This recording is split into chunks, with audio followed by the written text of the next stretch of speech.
Hello दोस्तों, KGN training institute के channel पे आपका स्वागत है। तो दोस्तों, आपके बहुत सारे कमेंट्स आने के बाद एक वीडियो जो हमने बनाया था जिसमें हमने सारे कंपोनेंट्स की नॉलेज आपको दी थी, उसमें हमने आपको बताया था कि पीसीबी बोर्ड पे कौन से कंपोनेंट को कैसे आप पहचानोगे। तो उस कंपोनेंट्स के बहुत अधिक व्यूज़ थे और उन व्यूज़ के साथ बहुत सारे कमेंट्स भी थे और उन कमेंट में ये था कि सर मुझे इन कंपोनेंट्स को चेक कैसे करा जाता है, इन कंपोनेंट को चेक कैसे किया जाता है, किस कंडीशन में कौन सा कंपोनेंट शॉर्ट होता है, सही होता है, ख़राब होता है या जो भी है।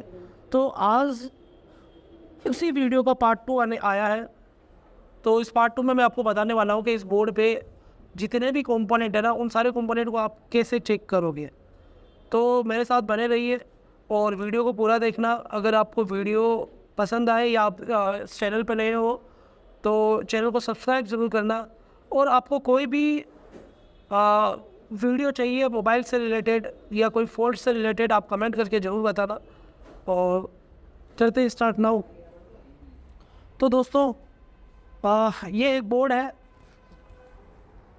पीसीबी बोर्ड, और इस बोर्ड पे आप देख रहे हो कि बहुत सारे कंपोनेंट्स लगे हुए हैं।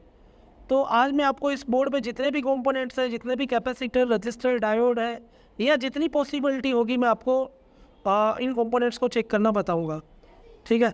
और मोस्ट मोटो हमारा ये रहेगा कि मैं आपको ये जितनी भी बक कॉइल लगी हुई है इनको कैसे चेक करा जाता है मल्टीमीटर से, और ये जितने भी कैपेसिटर है इनको कैसे चेक कराता है मल्टीमीटर से, ये मैं आपको बताने वाला हूँ, ठीक है। तो दोस्तों, कभी भी आपको कोई भी कंपोनेंट चेक करना है तो आप कैसे चेक करोगे, उसके लिए आपको क्या करना है, मल्टीमीटर को यहाँ पे सेट करना है कंटिन्यूटी और डायोड मोड पे, ठीक है। कंटिन्यूटी और डायोड मोड पे सेट करने के बाद इस टेस्टिंग को हम बोलते हैं कूल टेस्टिंग, ठीक है।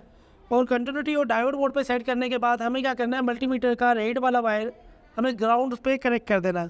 तो पीसीबी बोर्ड पे ये जो होते हैं गोल्डन कलर या स्टील बॉडी, ये सब ग्राउंड होते हैं। तो हमने क्या करना है, मल्टीमीटर का रेड वाला तार ग्राउंड पे लगाना है। और दूसरे तार से जैसे मैं चेक करता हूँ, यहाँ पे एक कैपेसिटर है, तो इस कैपेसिटर को मैं चेक करता हूँ। देखो, यहाँ पे मैं जब कैपेसिटर को चेक कर रहा हूँ तो ये कैपेसिटर एक साइड से बीप कर रहा है और 001 आ रहा है, ठीक है। अब मैं इसके दूसरे साइड से चेक करता हूँ, यहाँ पे देखो ये रीडिंग कर रहा है, ठीक है। अब बहुत से टेक्नीशियन को सिर्फ इतना ही पता है कि बीप अगर कैपेसिटर एक साइड से करे और एक साइड से रीडिंग करे तो वो ओके कंडीशन है, ठीक है।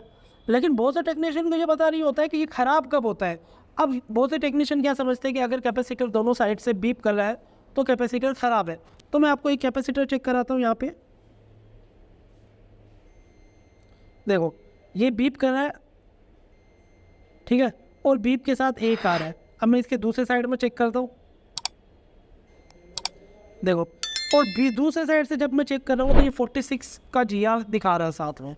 तो ये कैपेसिटर बहुत से टेक्नीशियन समझते हैं ये शॉर्ट है, लेकिन ये शॉर्ट नहीं है। अगर किसी भी कंपोनेंट पे बीप के साथ रेजिस्टेंस आ जाता है तो वो कंपोनेंट ग्राउंड से शॉर्ट नहीं है। वो ग्राउंड से तभी शॉर्ट होगा जब इधर से भी एक आ रहा है बीप के साथ और इधर से भी बीप के साथ एक आएगा, तभी वो शॉर्ट है, नहीं तो नहीं है, ठीक है। ये ध्यान रखने वाली बात है।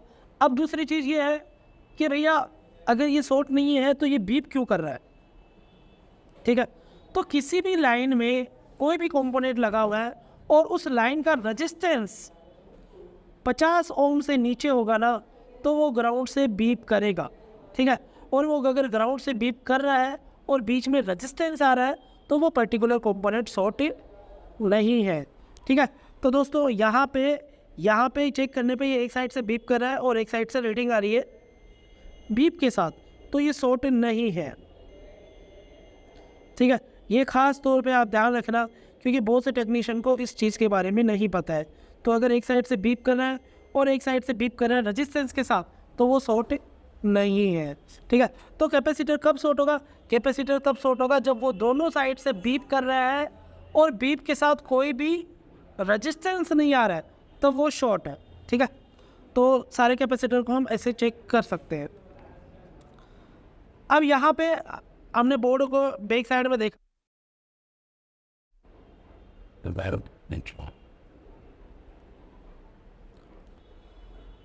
अब यहाँ पे देखो, यहाँ पे ये एक BQ IC है, चार्जिंग IC है, जहाँ पे VPH वोल्टेज बनता है, ठीक है। और VPH वोल्टेज यहाँ पे बनता है इस कॉइल पे, ये VPH कॉइल है, ठीक है। अगर VPH की लाइन में शॉर्टिंग होगी तो ये कंपोनेंट दोनों साइड से बीप करेगा बिना रेजिस्टेंस के, ठीक है। और अगर ये ओके होगा तो ये दोनों साइड से रीडिंग करेगा, ठीक है। तो हम चेक करते हैं इसकी रीडिंग, ठीक है। तो मैंने एक वायर ग्राउंड पे लगाया और दूसरा यहाँ पे लगाया इसके साइड वाले लाइन पे, तो ये देखो रीडिंग कर रहा है।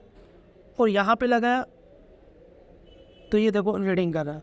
अगर ये दोनों साइड से रीडिंग कर रहा है तो इसका मतलब है VPH लाइन का कंपोनेंट शॉर्टेड नहीं है। अगर ये बीप करता तो ये शॉर्ट होता। अब बीप करता तो सबसे बड़ा चैलेंज ये होता है हमारे सामने कि भैया अगर बीप कर रहा है तो किधर की लाइन शॉर्ट है, इधर की लाइन शॉर्ट है या आगे की लाइन शॉर्ट है। क्योंकि ये जो बक कॉइल या कॉइल यहाँ पे लगा हुआ है ना, ये कॉइल दो लाइन को जोड़ रहा है, ठीक है। जैसे मैं इस कॉइल को यहाँ से हटाऊंगा तो दोनों लाइन अलग अलग हो जाएगी, ये लाइन अलग हो जाएगी और ये लाइन अलग हो जाएगी, ठीक है। तब आपको चेक करना है कॉइल को हटाने के बाद कि कौन से साइड में बीप कर रहा है। अगर इधर के साइड में बीप कर रहा है तो दोस्तों अगर ये इधर से भी बीप कर रहा है और इधर से भी बीप कर रहा है तो उस कंडीशन में इस कॉइल को हम बाहर निकालेंगे, ठीक है। और बाहर निकालने के बाद इसके टिप्स को चेक करेंगे। अगर ये दोनों टिप्स पे जिस साइड में बीप आ रहा है वो साइड शॉर्ट होगी, ठीक है। अब उसके बाद यहाँ पे एक डायोड लगा हुआ है, देखो ये डायोड लगा हुआ है यहाँ पे, ठीक है। अब हम इस डायोड को चेक करते हैं, ये भी दोनों साइड से रीडिंग करेंगे। देखो रीडिंग आ रही है, देखो इधर से चेक करने पे ये भी रीडिंग कर रहे हैं, ठीक है। तो ये भी ओके है। और अगर ये यहाँ पे बूस्ट कॉइल लगा है तो इसको भी चेक करने पे ये दोनों साइड से रीडिंग करेगा। देखो रीडिंग आ रही है एक साइड से और दूसरे साइड से मैं जब चेक करूँगा तब भी ये रीडिंग करेगा, तो ये भी ओके है। तो सारे कॉइल को चेक करने का तरीका यही है। अगर ये दोनों साइड से रीडिंग कर रहा है तो इसका मतलब ये ओके कंडीशन है, ठीक है। तो दोस्तों यहाँ पे देखो ये पावर IC लगा हुआ है, ठीक है। और पावर IC के बगल में मुझे चेक करना है कि ये बक कॉइल सही है या नहीं है, ये बक कॉइल में शॉर्टिंग है या नहीं है। तो सेम मेथड यहाँ पे भी यूज़ करना है हमें, ठीक है। अब सेम मेथड में क्या करना है, हमें चेक करना है। देखो यहाँ से मैं चेक कर रहा हूँ तो ये देखो रीडिंग कर रहा है, और इधर से भी मैं चेक करूँगा तो ये रीडिंग करेगा, ठीक है। इधर से मैं चेक कर रहा हूँ तो रीडिंग कर रहा है, और इधर से मैं जब चेक कर रहा हूँ देखो ये रीडिंग कर रहा है। इधर से मैं चेक कर रहा हूँ, देखो यहाँ पे ये बीप आ रही है, ठीक है।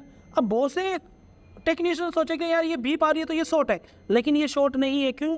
क्योंकि बीप के साथ यहाँ पे रेजिस्टेंस आ रहा है, ठीक है। अगर बीप के साथ रेजिस्टेंस आ रहा है तो इसका मतलब वो शॉर्ट नहीं है। देखो ये बीप के साथ रेजिस्टेंस आ रहा है, ठीक है। देखो बीप के साथ अगर रेजिस्टेंस आता है तो वो लाइन शॉर्ट नहीं है, ये खास तौर पे आप ध्यान रखना, ठीक है। तो बीप के साथ रेजिस्टेंस आ रहा है तो वो शॉर्ट नहीं है, ठीक है। तो यहाँ पर ये सारी बक वोल्टेजेस बनती है, हायर LDO, लोअर LDO, ठीक है। ये सारी चीज़ें हमें यहाँ पर चेक करनी होती है। कभी भी हम वोल्टेज चेक करेंगे, लेकिन वोल्टेज चेक करने से पहले तो हम ये चेक करेंगे कि इसमें कोई कंपोनेंट शॉर्ट तो नहीं है। अब ये शॉर्ट कब होगा? जब दोनों साइड से बीप करेगा और बीप के साथ एक रेजिस्टेंस आएगा, तब ये शॉर्ट है, ठीक है। अब उसके बाद यहाँ पे देखो ये क्रिस्टल लगा हुआ है, ये क्रिस्टल जो लगा है ना इसके ख़राब हो जाने से भी मोबाइल फ़ोन डेड हो जाता है। तो यहाँ पे देखो क्रिस्टल को जब हम चेक करेंगे तो कैसे चेक करेंगे, यहाँ पे देखो मैंने यहाँ पे लगा तो ये रीडिंग करेगा, ठीक है। ये 3 साइड से रीडिंग करेगा, 1 2, ठीक है। एक साइड से बीप भी करेगा, ये 3 से रीडिंग आ गई, ठीक है। अब मैं नंबर 4 पे चेक कर रहा हूँ तो ये देखो ये बीप कर रहा है, ठीक है। तो इसके 3 साइड पर रीडिंग आ रही है और एक साइड पे बीप आ रही है, तो ये रेजिस्टेंस की सप्लाई क्रिस्टल की सप्लाई ओके, GR ओके।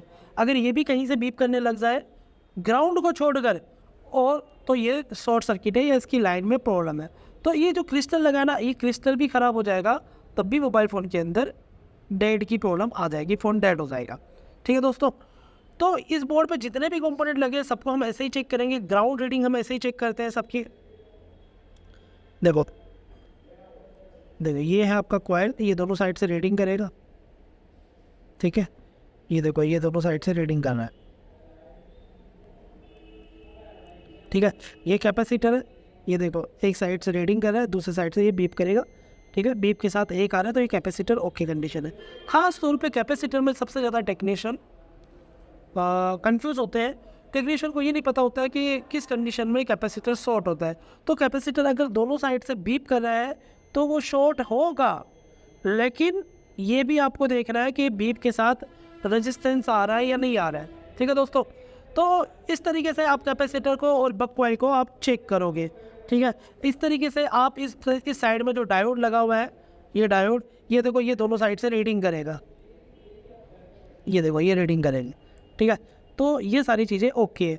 अगर कभी भी बीप करेगा तो फिर क्या होगा, देखो ये यहाँ पे एक सेंस रजिस्टर लगा हुआ है, रेजिस्टेंस लगा हुआ है, देखो ये दोनों साइड से बीप करेगा, तो ये शॉर्ट नहीं है क्योंकि ये ग्राउंड में ही यूज़ होता है। इसका एक अलग वीडियो बनाएंगे, ये क्या है, ये सेंस करने के लिए काम करता है। चार्जिंग के टाइम में अगर इसमें प्रॉब्लम आई तो चार्जिंग से रिलेटेड प्रॉब्लम भी आ जाती है, मोबाइल फ़ोन डेड भी हो जाता है इसके ख़राब हो जाने से, क्योंकि ये ग्राउंड पे लगा होता है।